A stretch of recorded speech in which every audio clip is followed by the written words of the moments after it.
અને સમાચાર પર વાત કરીશું વડોદરાથી। વડોદરામાં મિડલ ઈસ્ટમાં વધેલા યુદ્ધ જેવા તણાવ બાદ વડોદરામાં એલપીજી ગેસને લઈને લોકોમાં ચિંતા જોવા મળી રહી છે, જેના કારણે એલપીજી સિલિન્ડર માટે લાંબી લાઈનો લાગેલી જોવા મળી છે। જે બીજી તરફ લોકો હવે ઝડપથી પીએનજી કનેક્શન તરફ વળી રહ્યા છે અને વડોદરા ગેસ લિમિટેડની કચેરી ખાતે કનેક્શન માટે લાંબી કતારો લાગી રહ્યા છે।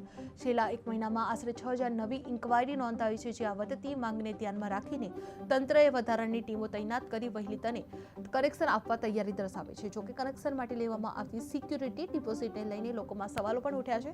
આ તંત્રના જણાવ્યા મુજબ વડોદરાના પીએનજીનો પૂરતો પુરવઠો ઉપલબ્ધ છે, જે એલપીજી માટે લાંબી લાઈનો લાગી જોવા મળી છે, જે પીએનજી કનેક્શન માટે પડાપડી જોવા મળી છે, જે વડોદરા ગેસ કચેરીએ ભીડ જોવા મળી હતી। એક મહિનામાં 6000 ઇન્ક્વાયરી આવી છે, જે વધતી માંગે ટીમો વધારવામાં આવી રહી છે, જે માંગને ધ્યાનમાં રાખીને તંત્રએ વધારાની ટીમો તૈનાત કરી વહેલી સવારે કનેક્શન આપવામાં આવી રહ્યું છે। જે જોકે કનેક્શન માટે લેવામાં આવતી સિક્યુરિટી ડિપોઝિટને લઈને લોકોમાં પણ ગંભીર સવાલો ઉઠવા પામી રહ્યા છે। જ્યાં તંત્રના જણાવ્યા મુજબ વડોદરામાં પીએનજીનો પૂરતો પુરવઠો ઉપલબ્ધ છે।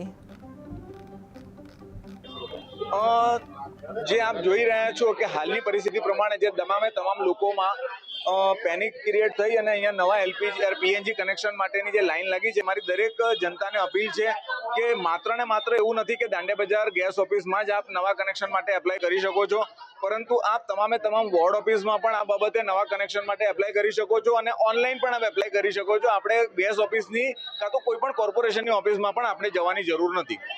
કેટલા પૈસા ભરવાના આવશે એને લઈને લોકો મૂંઝવણમાં રહી રહ્યા છે? ના, આમાં જે પેપરમાં જાહેરાત આવી છે કે ભાઈ ડિપોઝિટ ભરવામાંથી મુક્તિ છે, પરંતુ એવી કોઈ પણ સરકારશ્રી તરફથી અમારા પાસે એવી સૂચના નથી।